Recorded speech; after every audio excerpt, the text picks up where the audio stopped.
Hello, nerds. Welcome once again to Generally Nerdy. This episode is going to be shorter than originally anticipated because, unfortunately, nobody showed up to the live event. So I am sitting here by myself talking to Josh, the wonderful owner of the Rogues Roost here in Loveland, Colorado, where we are filming, and my girlfriend, who always listens to me film anyway, so I'm not really doing this for much of an audience, just at a different location. So let's jump into the intro real quick, and then we'll hit all of the news like we normally do anyway. Hello,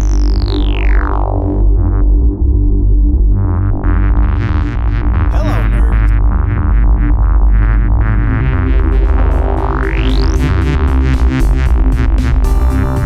Thank you for watching Generally Nerdy.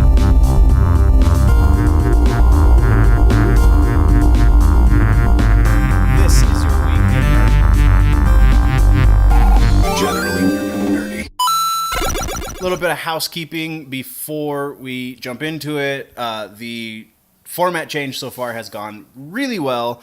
As soon as I can afford to put more time into it, I will, but right now that's just not the case. So things will keep going along this path, though I do anticipate doing a lot more reviews, so keep your eyes posted to the channel for those. But we're going to jump right into the news. First, we have music, which, is usually where we start. We only have one thing to talk about music-wise. We have a bit from Mike Shinoda in Linkin Park, who took to Twitter last Thursday and talking about the plans going forward now that they are potentially going to start making new music or maybe just playing out. That was unclear, but what Mike Shinoda did say is they're not going to replace Chester. He said previously in interviews that before Chester joined the band, he was the only vocalist, so it's not that odd for that to be the case. Now that Chester has passed, he will continue to be the vocalist. He said, though, in his Twitter post, if something happens, and I'm totally paraphrasing this, he said, if something happens and there is an opportunity for a second vocalist, he would still be open to it. The guys in Linkin Park as a group together would be open to it. It just would have to happen naturally. So kind of that means they're not going to find somebody specifically to sing Chester's parts, but if they find somebody who also can do vocals, then maybe they'll write new music going forward. Potentially that means they're not going to be doing any of the material that was Chester heavy. I'm sure there's plenty of songs in their catalog that they can do that just have Mike on vocals, that even had Chester on the recording, but Mike can cover himself. But going forward, it sounds like we're not going to be getting any Chester-heavy Linkin Park. So that's, again, all we have in music. We're kicking next to television, and in TV news, we have a Stargirl casting update. DC Universe, rather, is doing Stargirl. We've talked about this on the show before. We got a couple of casting announcements before. We got Breck Basinger, who was cast as Courtney Whitmore, a.k.a. Stargirl, and Luke Wilson was cast as Pat Dugan, who is her stepdad. Well, we also this week got announcements that Amy Smart will be cast as her mother, Barbara Whitmore. Trey Romano will be cast as Mike Dugan, her younger stepbrother. And then we got 3 other casting announcements for roles that have not been released. So Neil Jackson, Cameron Gelman, and Hunter Sansone. I'm not sure how to pronounce that name, so I'm going with Sansone. Those 3 roles have yet to be released. Next, we're talking about another casting announcement, this time for Penny Dreadful, City of Angels, the prequel. The prequel series that is going to be coming out later this year. Natalie Dormer has officially been cast as the lead female role opposite Daniel Zovatto, who was announced as being cast about 2-3 weeks ago. Next is Altered Carbon, one of the more interesting Netflix adaptations of the last couple of years. Altered Carbon just got announced that they're coming back for season 2, and the cast that will be coming back for season 2 is really interesting. We have Renee Elise Goldsberry and Chris Connor will reprise their roles as Quell, Chris Falconer, and Poe. So they were in season 1. They are the only 2 actors so far, at least, who have been confirmed as returning from season 1. And then we also have Simone Missick, who played Detective Misty Knight in the Netflix Marvel shows. Dina Shahabi, who was in Daredevil as well. We have Torben Liebrecht, who was in Operation Finale, and James Saito, who will be coming on to be Takeshi Kovacs. Next, we're talking about Gremlins. Yes, Gremlins, the 1980s horror classic Christmas movie, is getting a animated series. The animated series is going to be coming to the Warner Brothers streaming app, because everybody is having a streaming app these days. Warner is not going to be left out of that mix. We talked a couple of weeks ago about the animated Mortal Kombat movie, which is potentially going to be coming out for the app as well. This one is for sure going to be coming out for the app. And with the fact that they've been working on a reboot to that series in the movie side of things for the last 3 years, potentially this could mean that reboot is getting closer if they're starting work on an animated series. Tie-ins are a thing. So that could be really, really awesome. No word as to exactly when either the animated series or the app will be coming out, though the app is expected sometime this year. Next, continuing with random things that are getting turned into series, The Lost Boys is apparently getting its official pilot on the CW. Now, CW has had this on their plate for about 2 years now. Production Weekly, though, just got their hands on the first official synopsis for what will potentially be the series. So we're going to go over that real quick. The synopsis for the series, and it sounds pretty close to the original movie, though there are some deviations. So, the synopsis is, after 25 years away from home, Lucy Emerson, who is at the end of her financial rope, returns home to the small California beach town of Santa Carla to live with her father, Frank, and to teach at the local high school. But Lucy either doesn't know or doesn't share the town's big secret with her 2 sons, Michael and Sam. Santa Carla has a nest of vampires secreted inside its city limits, and they're getting hungrier by the day. Now, the original series, she didn't know the vampires existed, so that's a pretty drastic change. But aside from the implication that she might know that these vampires are there, that's pretty much exactly what happens in the movie, and then vampire hijinks ensue. So could be interesting. I feel like this one really depends on the casting and really, really depends on the writing staff. No release date has been set for that, though it's very likely going to happen come fall, because that's when CW is planning to unleash a couple of other new series. That's all we have for television. Next, we're going to be moving right into movies. We have an official update on The Quiet Place 2.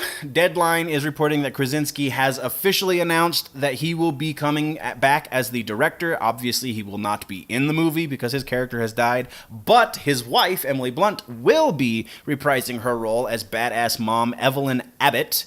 And production is set to begin this July, which gives it a release date approximately May 15th of 2020, which hopefully is going to be awesome, though this announcement kind of leads one to believe that maybe all of the talk about this is going to be so much different isn't quite to be believed, but only time can tell on that side. Then we got a couple of really quick updates for other sequels that we've been talking about for a while on the channel. Zombieland 2, Luke Wilson has joined the cast, though they did not disclose to what end, what his role is going to be, but he is going to be in the Zombieland 2 movie.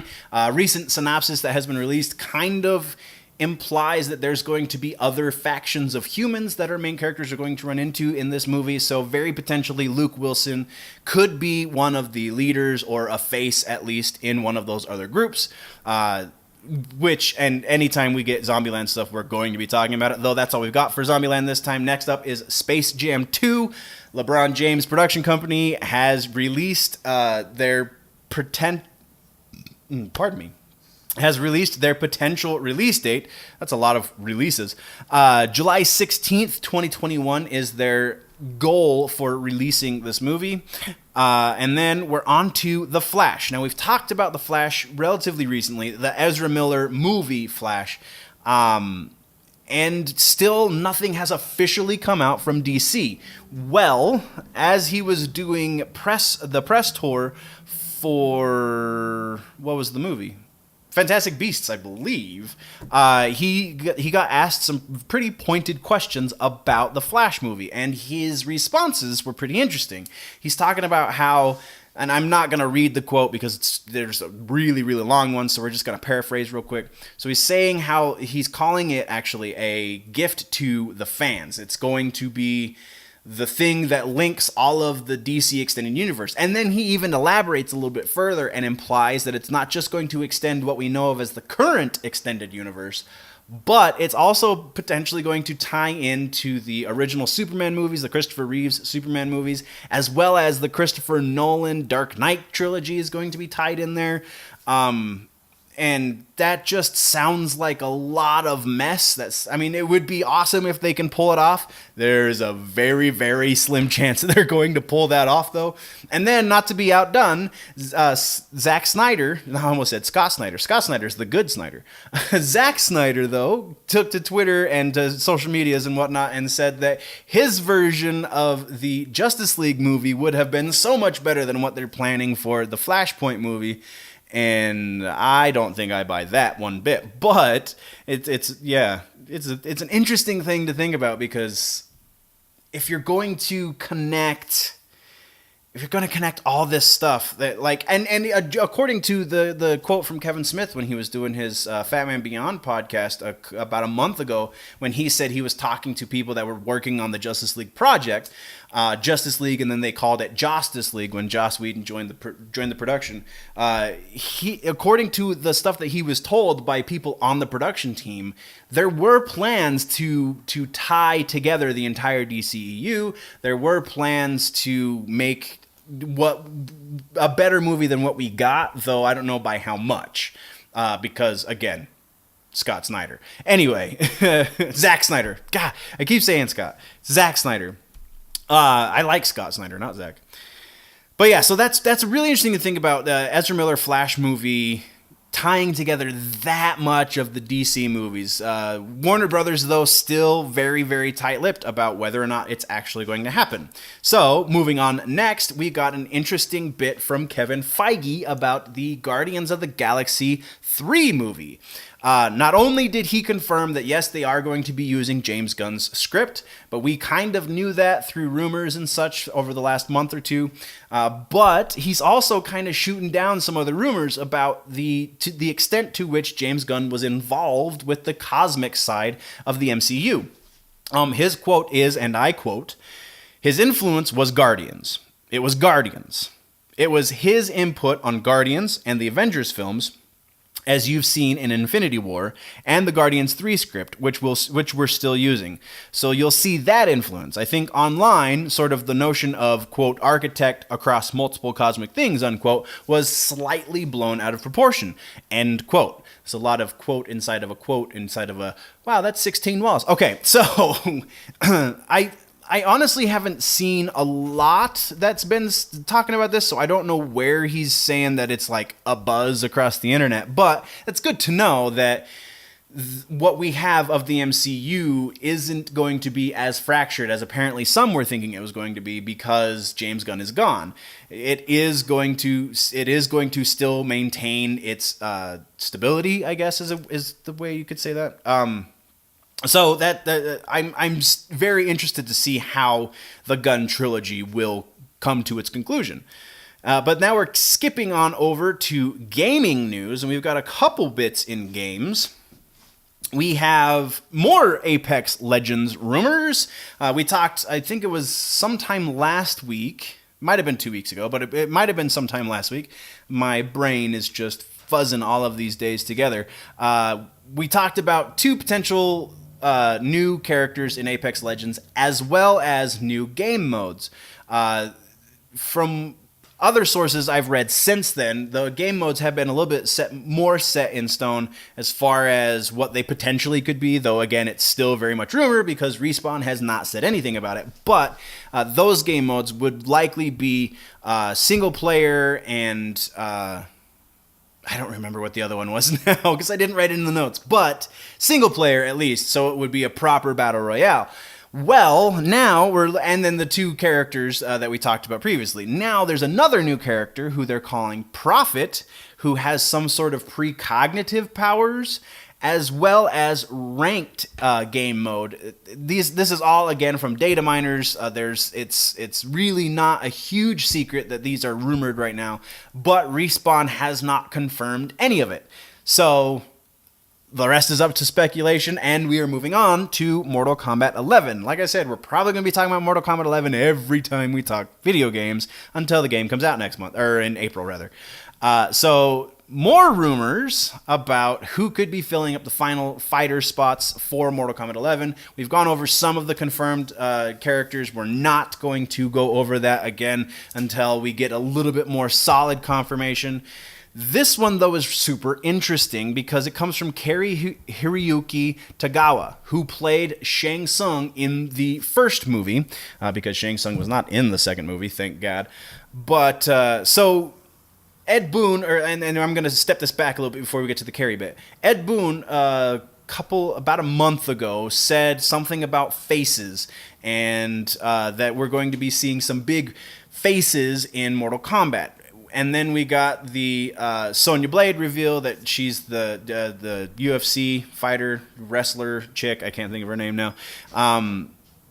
But then Kari Tagawa, again, the guy who played Shang Tsung, took to Twitter and left a couple of pretty cryptic tweets that seem to imply some sort of involvement in the Mortal Kombat, because he's talking about time travel and he's talking about alternate realms and he's talking about all this stuff.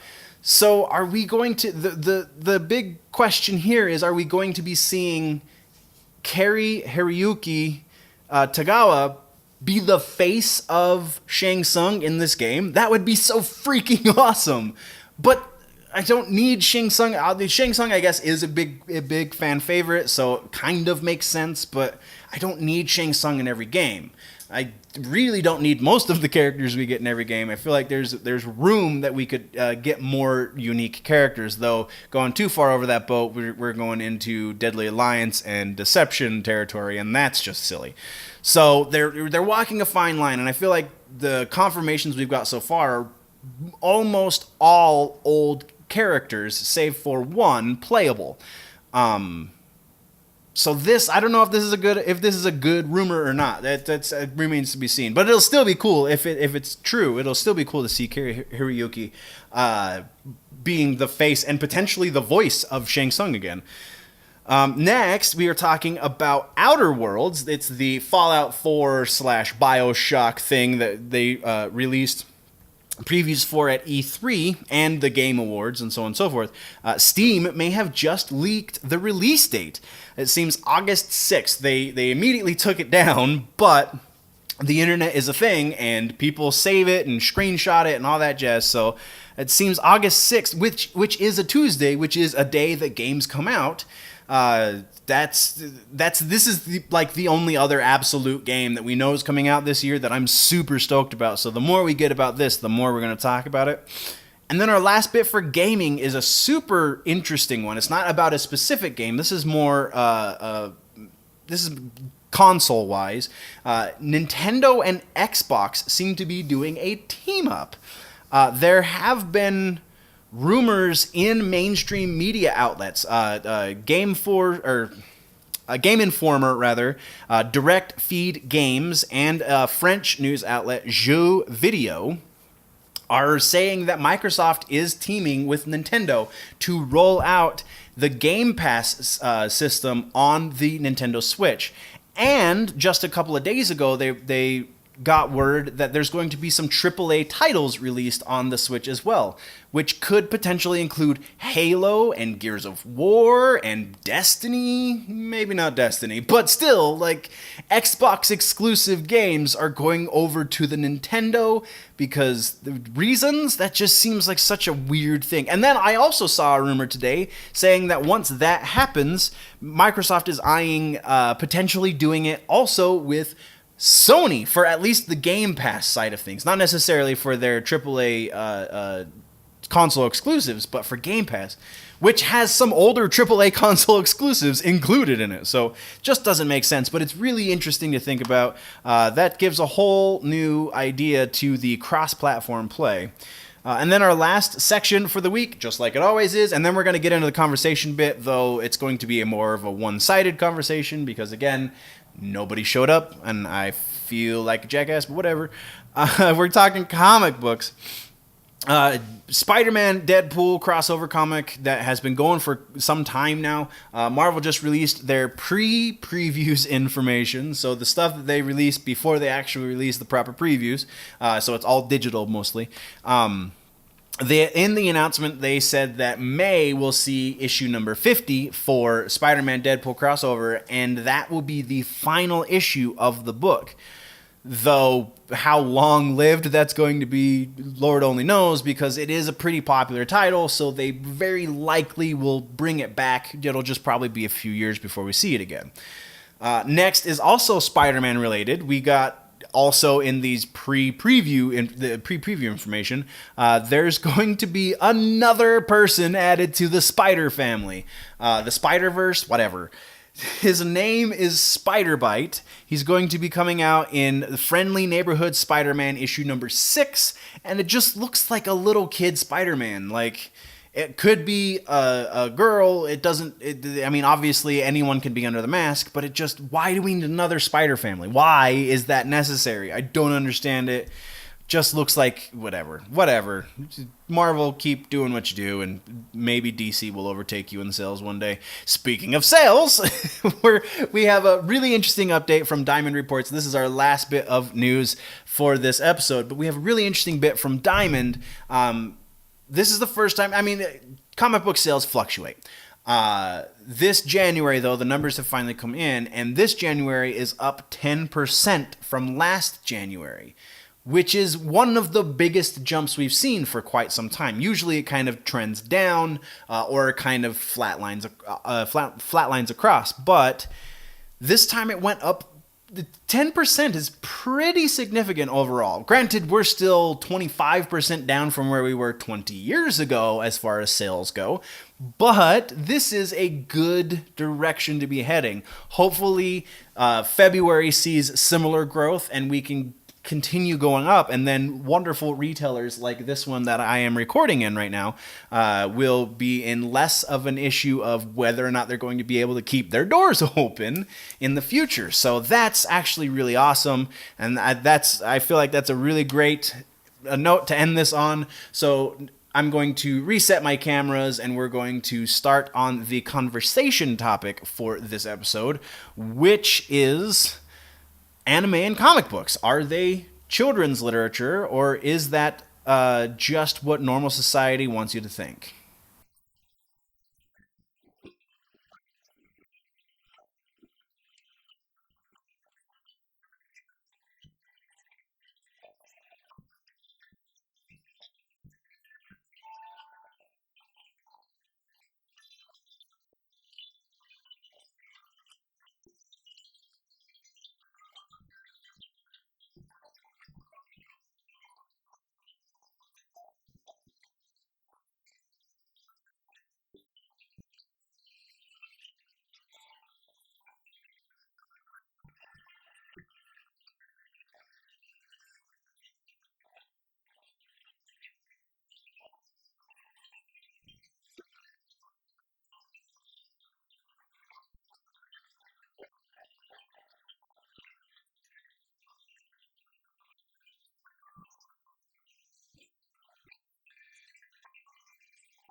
All right, so again, conversation this week, or this month, since this is the monthly show, the conversation for the month it revolves actually around the issue that happened. So this kind of started, I was made aware of this in December, but it actually started in November, and apparently has been, bless you, has been going on for a long time.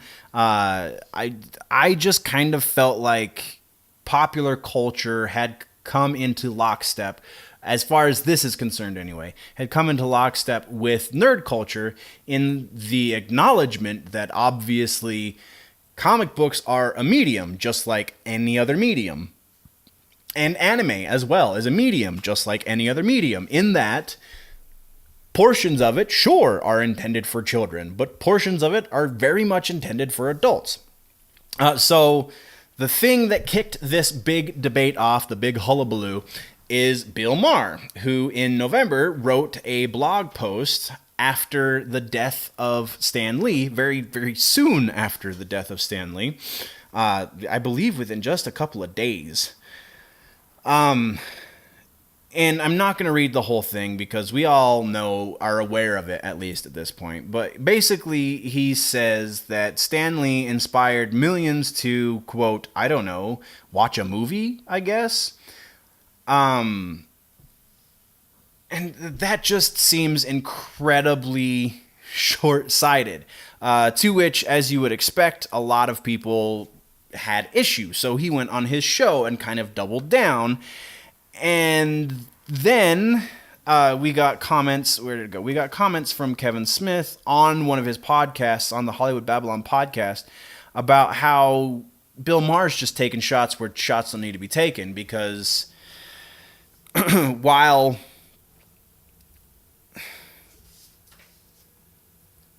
Maher didn't say anything specifically about Stan Lee, a lot of people are taking this to be that he had something against Stan Lee. And he has said a couple of times since that no, it's not, has nothing to do with Stan Lee. It has everything to do with, and this is a paraphrase, it has everything to do with the culture that Stan Lee was part of creating. Which, for anyone who's aware of the situation, anyone who's paying attention, the two are intertwined. The man is the culture. So if you're taking pot shots at the culture, obviously you're taking shots at the man. And I don't think and that just shows, that goes to show the lack of knowledge that our popular culture, our society at large, as it were, that goes to show their lack of knowledge of the depth and breadth of all of this wonderfulness that we're a part of, that we're in here creating day after day after day after day. So it seems so terribly stupid, and this is the part that I really wanted to have the conversation with here in the studio, is, or in the comic book shop rather, is how do you deal, when you have somebody come at you like that, how do you deal with that? There was the response from, and this is after it had built for some time. We got the response from Joe Quesada. I think he pronounces it Quesada, but if you're pronouncing it in Spanish, it's Quesada. Anyway, he invited Bill Maher to the Stan Lee legacy. Where is it? The Stan Lee celebration, the celebration of Stan Lee's life. And then when Maher didn't show up, Quesada took to his Twitter and posted a picture of him sitting in a seat with an empty seat next to him, and he's making a frowny face. And so like I appreciated that, because you're inviting the person who doesn't know what they're talking about to educate themselves on the subject. And obviously he wasn't taken up, and it wasn't even responded to by Maher. But my favorite, you had a lot of people taking to Twitter, people saying that Neil Gaiman's response just completely destroyed Bill Maher. And Neil Gaiman just kind of took a similar pot shot, saying that more people care about Stan Lee in death than they do about Bill Maher in life. And while very possibly true, just seems like another pot shot. And does that need to be added to the conversation? Do we need to go that low? Do we need to make that kind of comment when the bar is already lower than that to begin with? So I feel like Kevin Smith's response in a lot of ways because Bill Maher called out Kevin Smith specifically because of the way Smith used to dress anyway, because he doesn't really wear the hockey jerseys now that he's lost a significant amount of weight. But he made comment about how Kevin Smith dressed immaturely and how comic book fans, the words he used were fans, but he posted a picture of Kevin Smith. So obviously, and then Kevin Smith's response was, I'm not mad. Dude's a stoner like me. He's just trolling. And really, if you confront him, he's just going to back down, which hasn't happened. So I don't buy that one either. Really, what's happened is Maher has just confirmation bias. He sees the way a lot of fans are reacting, and they're reacting like children. And again, as eloquent and wonderful a writer as Gaiman is, I don't know that his response really bettered the situation. But then you get responses, and you get really good responses, even though it's short because it's on Twitter, really good responses like Rob Liefeld, who took to Twitter to extend an olive branch of sorts to Bill Maher, saying, I would invite you I appreciate your point of view. I'd like to suggest comics written by Alan Moore or Frank Miller. Their writing and storytelling is outstanding. And after that happened, and again, this has all been building for a while, after that happened, Maher took to his show again, saying something akin to, can we just stop pretending that the writing in comic books is groundbreaking and good? Then he said every superhero story is the same. Somebody gets powers, they have to learn how to use them, and then they go after a glowy thing. Which that phrase in and of itself is the best illustration of the lack of knowledge of somebody who doesn't read comics. Because yes, superhero comics are a huge thing in the industry. Everyone has some sort of superhero comic on their imprint. That's without question. But by and large, the platform and anime is even less so. But by and large, the comic book thing that's like maybe half of the total. I mean, obviously, sales-wise, that's what sells. But like the actual breadth of content, it's maybe a little more than half. Maybe you're looking at closer to 60, 65%. But still, it's not the entirety. And actually, some of the best writing isn't in superhero books, though there is amazing writing in superhero books, specifically from these books that Robert Liefeld was referencing in the Alan Moore, the Watchmen, and Frank Miller's Dark Knight Returns, rather. Very, very much that is a prime example of good writing, of good introspective writing in certain cases, and societal commentary and just brilliantness. So my favorite response to all this, and then we'll move the conversation to where I wanted to or I was going to open up, but this is where we'll close. But one more response that I really, really loved is from author Peter David, who took to his Facebook to respond, and this one I am going to read a couple of large chunks from. So, because Maher's attack at first was directed, in his eyes, directly at fans and not at Stan Lee, Peter David writes, let's talk about fans. Fans love to argue. They're particularly big on arguing who their heroes can defeat, and periodically they gather in large crowds, sometimes numbering over 50,000. They pay ridiculous entry fees to get in, and many of them dress up like their favorites. In the places where they gather, they cheer on their respective faves, chant together, eat, and hang together. They buy a ton of merchandise, dropping hundreds of dollars at a time, and if they're lucky, they get autographs and go home happy. Hell, on rare occasions, they even attend parades dedicated to their heroes. And that's just Mets fans. It's also Yankees fans and Phillies fans and Dodgers fans and Jets fans and Giants fans and Knicks fans and so on throughout the country. Hell, Bill Maher even profits off it since he bought a minority share of the Mets in 2012. So that point is, fandom is fandom.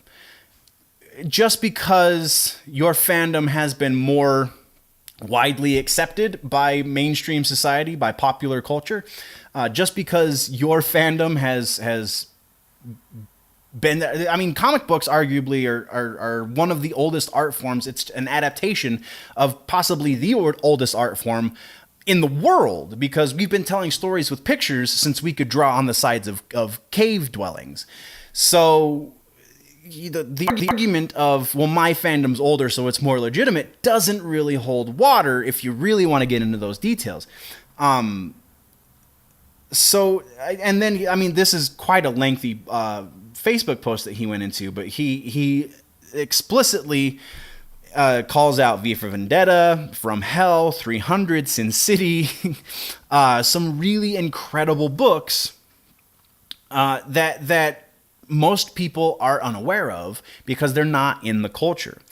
And this is where I'm opening this up. I mean, technically, I am still opening this up to the comment section. So in the comment section, how do you deal? And I saw, even today, I saw somebody in one of my Facebook groups talking about being on a dating app, and when do you let the person you're dating know that you're a nerd and not get rejected because of it. Like, that's a weird train of thought for me, because, and the example specifically was the first date. This girl told the guy that she reads comic books, and he called her immature and just a plethora of really uncalled for things, to which she left the date abruptly and went home to play Skyrim, apparently. So how is there a way that we can